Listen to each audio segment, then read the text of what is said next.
Hola, ¿qué tal? ¿Cómo están amigos y amigas de Ultimatum MX? Vamos a Arsenal de Plumas. Pepe Altuzar. Estimado Alex, ¿Te va? buenas tardes. Aquí estamos como siempre en la orden. Sí, pues aquí con un poco de incertidumbre del clima. Llovió mucho ayer por la tarde, noche un poco, y en la mañana nublado, ahorita ya salió el sol. Lo que sí les podemos decir, perdón ya que me metí en esos enredos, de que, fíjate, ayer había mucha preocupación por huracán John que venía para tocar tierra a eso de las 12 de la noche, con categoría 2, allá en Oaxaca. Pero a las 6 de la tarde ya era categoría 3. Sí. Y dijeron que iba a tocar tierra como a las 12 de la noche. No, 21:15 tocó tierra, categoría 3. Y con categoría 3. Categoría 3 y pensaban que se iba a intensificar, parece que ya bajó. Bueno, esos efectos nos están llegando a Chiapas. Pero hasta Helen, nuestra amiga Helen Barrios, saludos. Pero hay una tormenta Helen, huracán también, que está rumbo a la península de Yucatán. Así que vamos a estar en medio de dos frentes de ataque climático. Y la preocupación de que publicó el Protección Civil Nacional, su propia directora o su coordinadora, fue en el asunto de que la preocupación más bien es esa. Una, la cuestión del horario, que se había proyectado, pronosticado un dato que finalmente no fue. Y el otro, su trayectoria errática. Está moviéndose de diferentes formas, de diferentes maneras, y eso no es más que lo que estamos autodestruyendo nosotros mismos, que es el cambio climático, y que a muchos no les dan importancia, pero esa es una de las razones, porque la verdad es un dato preocupante, que marca una ruta y de repente no es así. Entonces sí, estamos en esa situación, pero bueno, esperemos que no pase mayores. Que no pase mayores. Muy bien. Rápidamente, antes de ir a las columnas, a las 8 columnas de Diario Ultimatum, se refieren al informe del gobernador Rutilio Escandón. Reducir la pobreza, mi mejor obra, dijo el gobernador Rutilio Escandón en la presentación de su sexto y último informe de gobierno ante el Congreso del Estado. Ahí estuvo Zoé Robledo como representante del Ejecutivo Federal. También Carlos Morales Vázquez, el informe del gobernador fue en la mañana, media mañana, Carlos Morales a las 7 de la noche, transformó Tuxtla, cumplió a cabalidad y así estuvo presentando datos, estadísticas, cifras que me parecieron muy relevantes con respecto a las finanzas públicas. Las redujo de una manera muy significativa con respecto a sus antecesores y al igual que el gobernador del estado, que dijo que va a dejar finanzas sanas, Carlos Morales también dejará finanzas sanas en el ayuntamiento. ¿Qué quiere decir esto? Quienes no estén muy familiarizados, es que habrá recursos suficientes para pagar sueldos, salarios, aguinaldos, incluso un colchoncito por ahí para lo que quieran empezar a hacer los gobernantes, algo que no ocurría yo creo que desde Juan Sabines, desde hace 2 sexenios, ¿verdad? Ni Juan Sabines ni Manuel Velasco habían dejado finanzas sanas. Creo que son aspectos importantes que rescatar de estos 2 actos. Y tercero, el gobernador electo Eduardo Ramírez Aguilar, gobernador electo de Chiapas, se reunió con alcaldes electos y los pidió, los exhortó a fomentar la participación ciudadana. Ese es un tema bastante interesante, que debe, pues parte del trabajo político que tiene que hacer en Chiapas en su llegada a partir del 8 de diciembre y que del cual se comprometió también que los primeros 100 días, esos proyectos que ahora está trabajando, está promoviendo, gestionando en la Ciudad de México, tendrá sus resultados en los primeros 100 días de gobierno, y ese es un tema importante. Y por supuesto que pues, tiene que ver en mucho para la administración pública y los resultados, pues las administraciones municipales de todo el estado, son 125, ¿no? Entonces, los municipios que están involucrados en la nueva administración pública, que arranca en el caso de los presidentes y diputados locales a partir del 1 de octubre, y en el caso del gobernador a partir del 8 de diciembre. Correcto. Si se llegara a esa larga espera que siempre hemos comentado, ¿no? Así es. Entre la elección y la toma de posesión. Muy bien, vamos a las columnas. Identidad política, legado de Pepe Altuzar, Ricardo del Muro, los espectros del PRD y el PRI amenazan a Morena, su servidor Alejandro Moguel, la número 2, también hablo de Morena, y Tarot Político Morena fue un mero trámite. Empecemos contigo, mi estimado Pepe. Muchas gracias, mi querido Alex, gracias auditorio. Pues destacar que el legado ese es una, viéndolo así, es un apoyo político de magnitud extraordinaria. Sin embargo, pues como sí se considera siempre, los riesgos son diferentes, porque a diferencia de que algunos creen que sí va a estar sometida al poder del ahora presidente, yo creo, en mi opinión, que no. No considero yo el tema ese de imagen y semejanza de AMLO, al contrario, creo que va a haber algo diferente. Yo creo que no tiene una mucha mayor capacidad política la doctora Claudia Sheinbaum, y entonces no creo que se den esos detalles. Por ejemplo, cuando hace mención en su decálogo, que también aquí lo menciono, donde dice no nos arrodillaremos frente a ningún poder económico extranjero. Esto dicho de manera clara, lo entiendo como el tema de la autonomía, del tema del respeto a las decisiones de cada país. Sin embargo, en un trabajo político de capacidad, porque así se tienen que ver estos asuntos, yo creo que ella tiene mucho talento, mucha capacidad para poder sobrellevar estas cuestiones que afortunadamente, según los resultados publicados por una encuesta de Estados Unidos, ya Kamala Harris va con 44 puntos de ventaja, lleva 4 puntos arriba de... ¿40 tiene Donald? Sí, Donald, y 44. Iban empatados después del debate, y ya ahorita ya lo tiene pues en ventaja Kamala Harris. Entonces yo auguro que nos espera un futuro promisorio con estas dos mujeres destacadas en el mundo político, para que las cosas vayan mucho mejor para México. Claro. Y otro dato ahí en el decálogo que ella mencionó con motivo a su...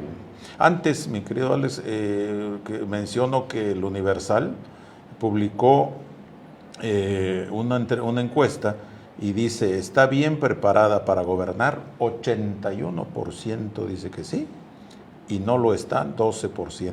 Es honesta, 74%. Es corrupta, 12%. Entiende las preocupaciones de la gente, 74%. No las entiende, 17%. Tiene carácter para gobernar, 74%. Le tiembla la mano, 15%. Es independiente de AMLO, aquí es donde yo decía que está el dato. La Hay duda, opinión, ¿verdad? 50, exacto, genera duda, 53%. Ella hace lo que AMLO pide, 32%. O sea, ahí el margen se reduce. Sin embargo, pues entiendo que son posiciones diferentes. Su condición de mujer lo hace diferente por esa razón. No obstante, que vienen de la lucha por la izquierda. Pero el riesgo mayor que yo le veo en este momento a lo que viene para el futuro para México es el tema de la inseguridad, que deberá combatirse a toda costa. Y al final voy a hacer mención de algo que la verdad considero que la verdad los gringos son difíciles de entender. El dato que decía yo en el caso del decálogo, no sé cuántos políticos en México se les pararon los pelos cuando hizo esta referencia la doctora Claudia. No puede haber colusión con la delincuencia, ni organizada, ni con la de cuello blanco. Yo creo que algunos se inquietaron ante esa advertencia. Y luego viene el tema que tratamos, como bien lo señalaste, Ricardo del Muro, Alejandro Moguel, Ahmed Samayoa y un servidor, con el Congreso, 7º Congreso de Morena. Y destaco que en la intervención de la nueva presidenta nacional del Movimiento de Regeneración Nacional, María Luisa Alcalde Luján, dijo: nuestros adversarios aseguran que Morena no será nada sin López Obrador. Se burlan de las palabras de admiración y de cariño sincero que le dedicamos. Tienen razón, es que lo vamos a echar de menos y lo vamos a extrañar, pero lo que no saben es que la forma de mostrarle gratitud y cariño es siguiendo su ejemplo y cuidando su legado. Estamos obligados a ello. Esa fue parte de lo que el mensaje de la nueva presidenta de Morena. Y los nombramientos que también se hacen mención cada uno de ustedes, estimados amigos, compañeros, donde aparece Andrés Manuel López Beltrán como secretario de organización, cuando se decía que iba a ser el secretario general, resultó que no. Lo dejaron en manos de... se me fue el nombre de la señora Carolina Rangel. Por otro lado, cuando el presidente estuvo en un acto y dijo: ni caudillo ni jefe máximo, solo me retiraré a Palenque. Pues lo ha dicho reiteradamente en sus mañaneras, en cuanto oportunidad tiene. Sin embargo, llegará el momento en que no será su decisión, y las condiciones políticas lo van a obligar, eso es lo que yo creo, a que tenga que hacer algo, tenga que decir algo, porque pues, finalmente se ve bastante complicado que vayas y te encierres en una casa y no vuelvas a aparecer. Yo lo veo complicado. En mi ultimátum 2, mi estimado amigo, auditorio, es oportuno señalar esto porque es parte de la política que nos va a regir, tanto en el ámbito nacional como en el local. Y en el local estará al frente el doctor Eduardo Ramírez Aguilar, y dijo: coincido con la doctora Claudia Sheinbaum en que las y los gobernadores emanados de Morena debemos trabajar con honestidad y cercanía al pueblo, garantizar la austeridad republicana y seguir el principio que por el bien de todos, primero los pobres. No podría ser de otra forma, y lo cual se destaca.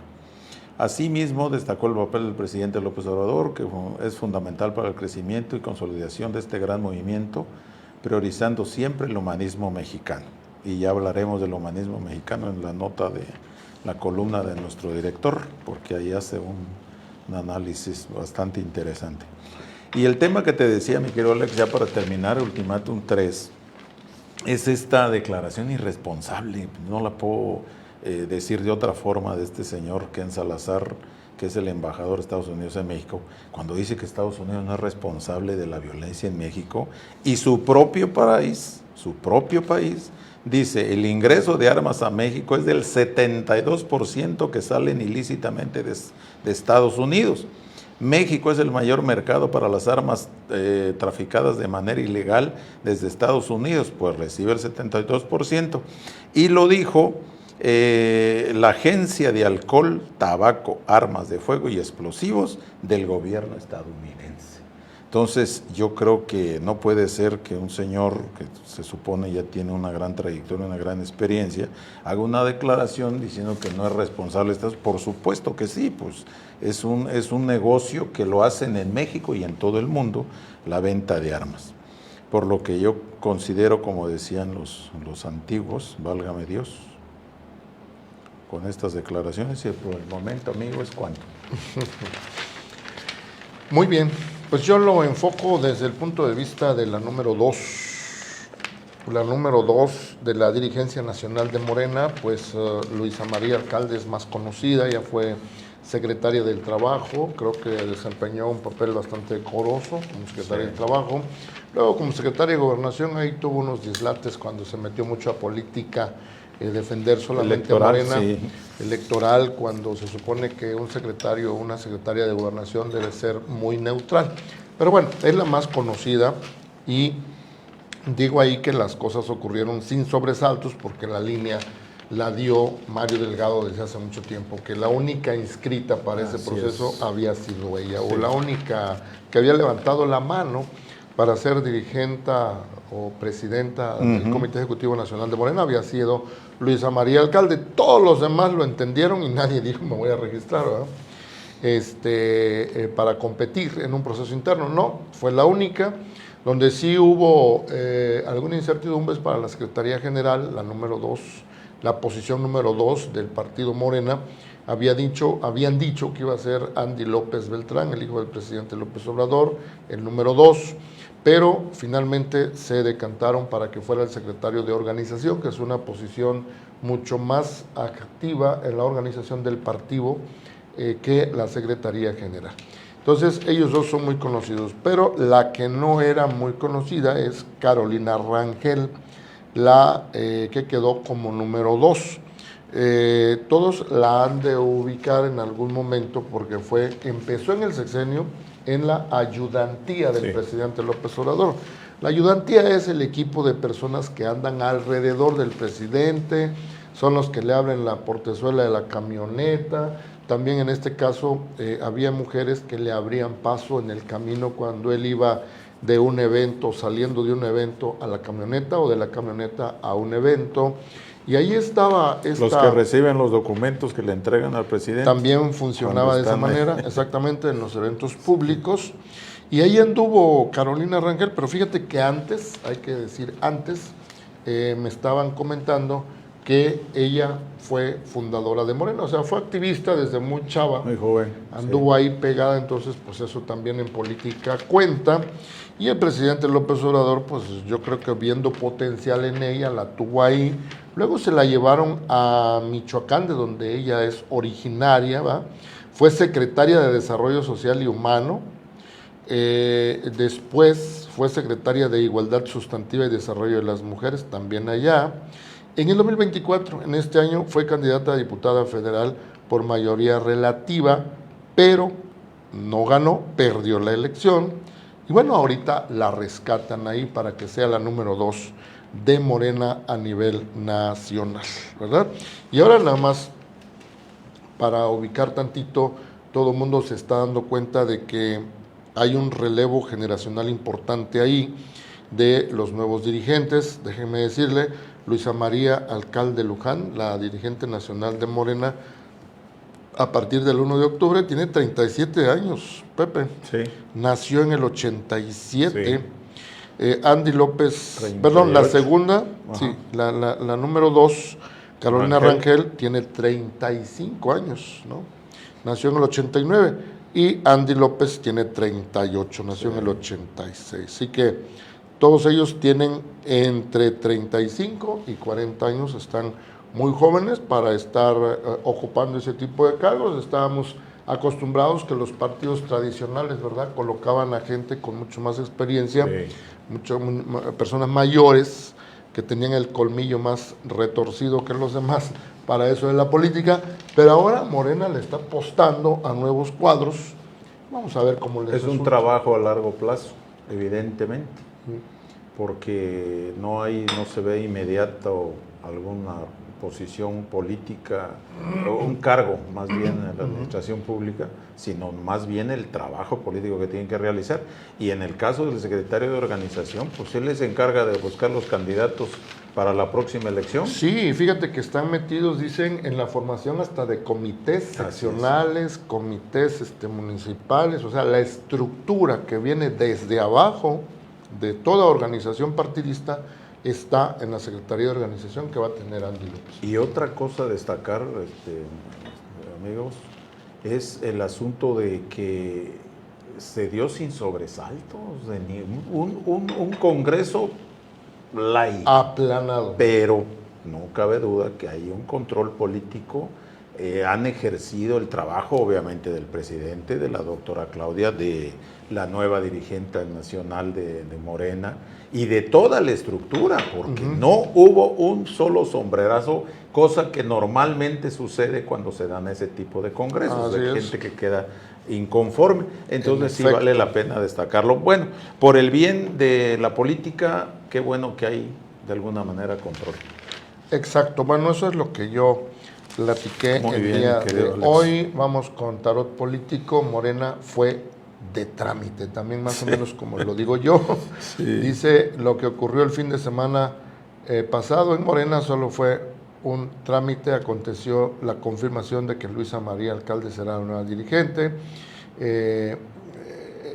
del partido de López Obrador, Carolina Rangel, cargo de la Secretaría General, y Andy López Beltrán, hijo del presidente, la Secretaría de Organización.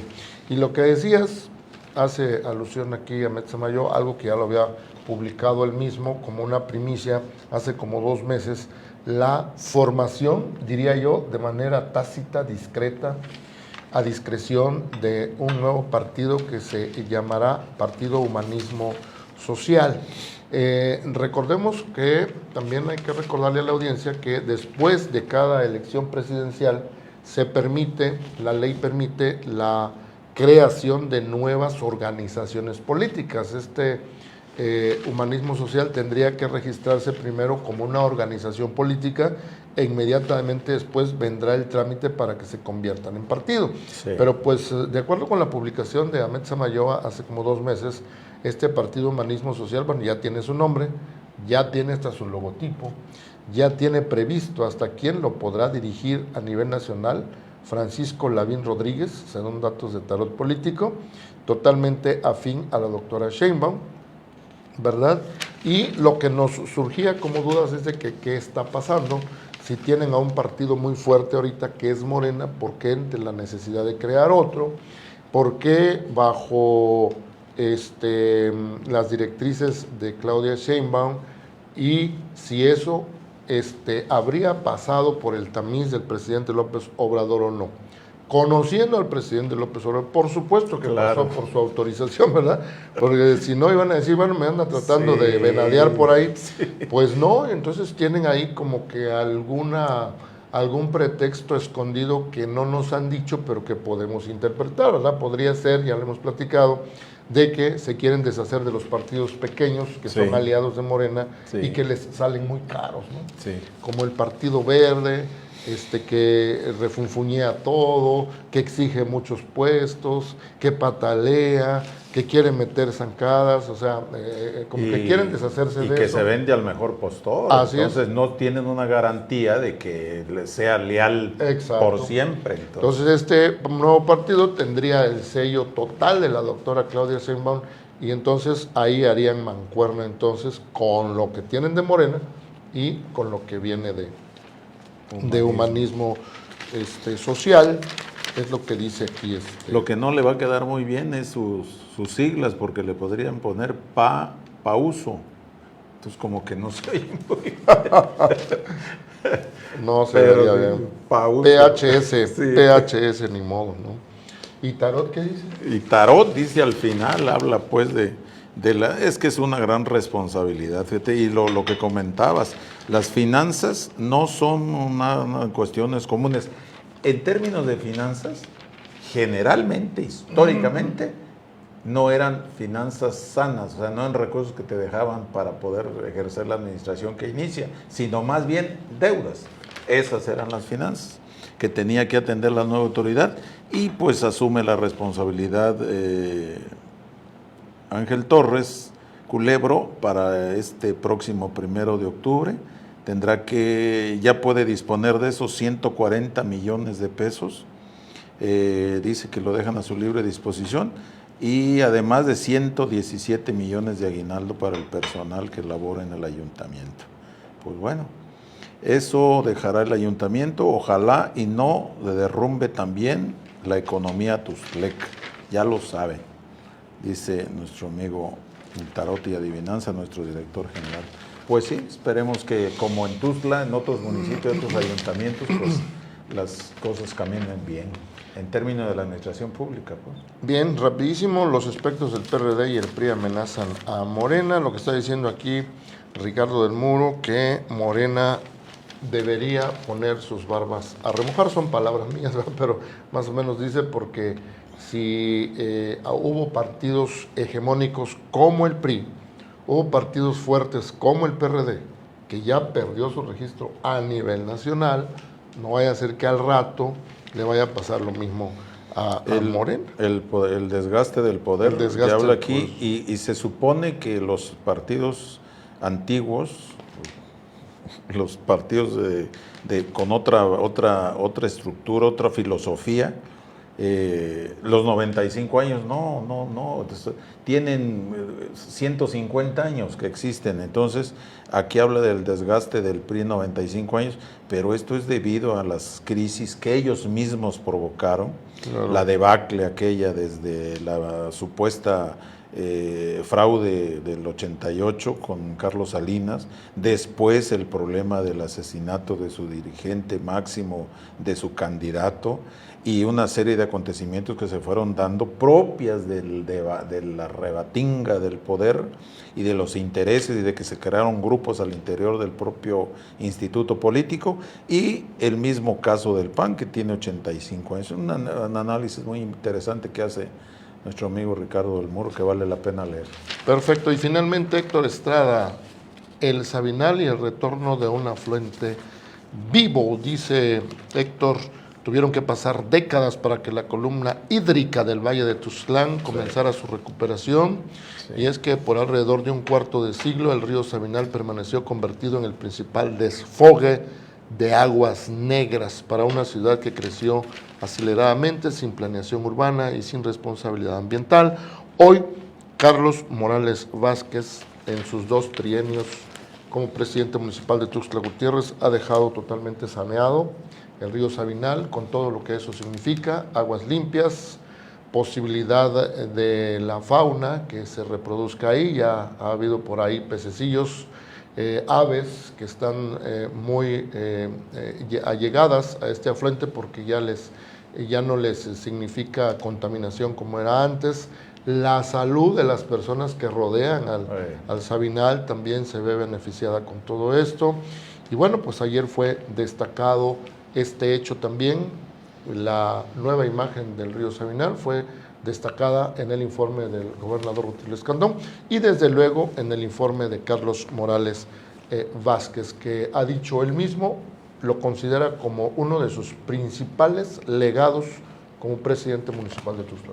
¿Cuántas administraciones tuvieron que pasar? Recuerdo el saneamiento del río Sabinal en 1990, que fracasó, no tuvo los resultados, no se le dio continuidad a ese trabajo. Vinieron otras autoridades sucesivas y seguía mal, hasta que afortunadamente se tuvo esta administración que concluye en 6 años, no en 3 como era costumbre. En 6 años Carlos Morales Vázquez, y que ahora sí son los resultados que estamos viendo, que pues hay que reconocerlo. Muy bien, pues con eso terminamos Arsenal de Plumas. Gracias. Pepe Altuzar. Gracias, audiencia amigo. También, muchas gracias. Buenas tardes. Gracias, buenas tardes.